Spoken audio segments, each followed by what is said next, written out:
The phone's glow stabbed my eyes in the dark, its light like an accusation I couldn't ignore.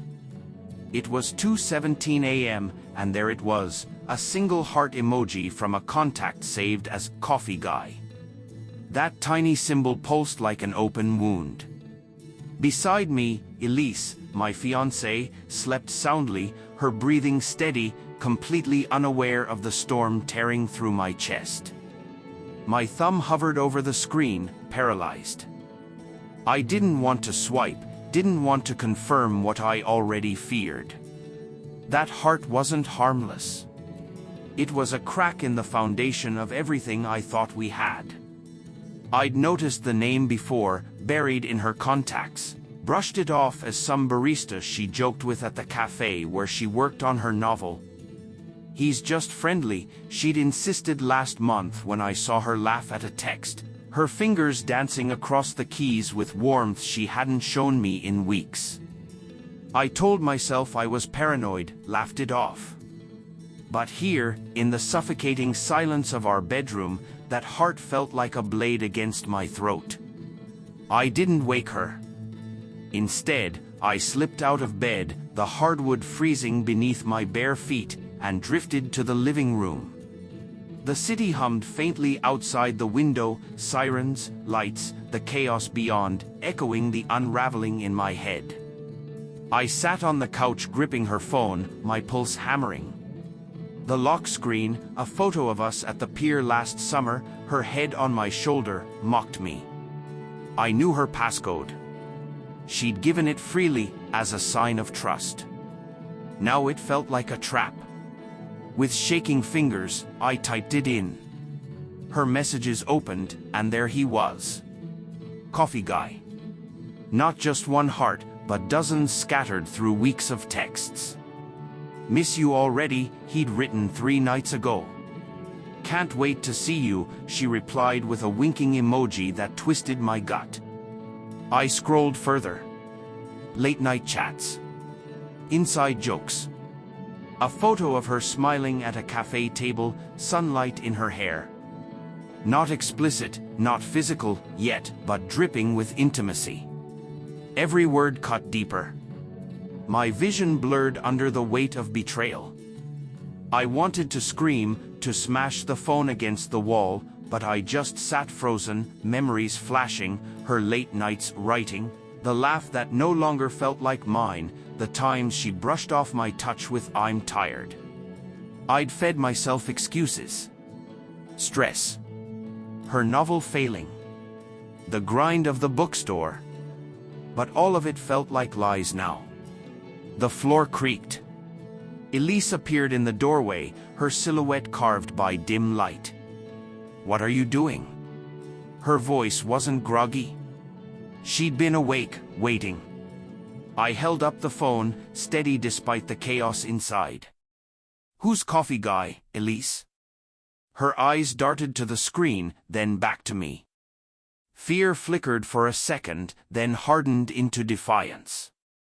Arms crossed, her oversized shirt slipping from her shoulder, she scoffed. "Seriously? Jealous over a few emojis?"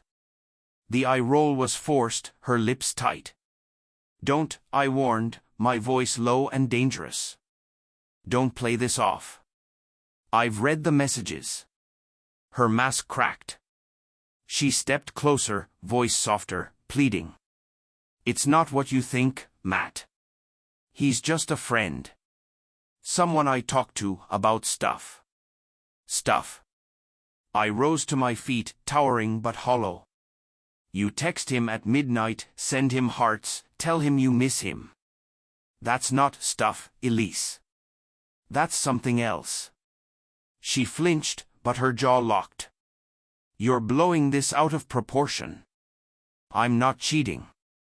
I'd never, her voice broke, and for a moment, I wanted to believe her. Wanted to cling to the woman who'd cried in my arms when her father died, who whispered she loved me under the stars. But the phone in my hand told another story, heavy with proof. Then why hide it? My voice cracked as I stepped closer. "Why lie, Elise? If he's just a friend, why keep it secret? Because you'd react like this, she snapped, eyes flashing. You're so intense. You make everything bigger than it is. He's just someone who gets me. Someone who doesn't make me feel like I'm failing all the time. Her words landed like a punch. Failing. I'd carried us for years, paying rent when her checks fell short, reading every draft of her novel, cheering her on through doubt. Failing? I echoed, stunned. Elise, I've given you everything. Maybe that's the problem, she whispered, tears in her eyes. Maybe I don't want to be your project. Maybe I just want to feel free. The room tilted. Free from me. From us. My mind flashed to the ring hidden in my sock drawer, the proposal I'd been rehearsing for weeks. All that hope now ashes.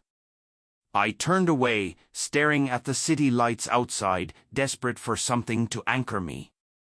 Is there someone else? I asked quietly. Just tell me the truth. Her silence stretched until it suffocated. Then, barely audible, I don't know. Not denial. Not confession. Something worse, limbo, where love and betrayal tangled into knots I couldn't untie. I sank back onto the couch, the phone slipping from my hand. She didn't move. Didn't comfort. Didn't explain. By morning, she was gone. No note. No text. Just her side of the bed cold and empty. Her laptop sat open on the kitchen table, glowing with an unfinished chapter of her novel. I didn't read it. Couldn't. Instead, I scrolled through her messages again, desperate for something, closure, clarity. And then it came.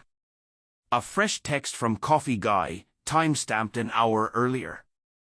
I'm here when you're ready, followed by an address. Not a cafe. An apartment downtown. A place I didn't know. I froze, keys in my hand. I could go. Confront them. Demand the truth. But then I saw the photo on her lock screen again.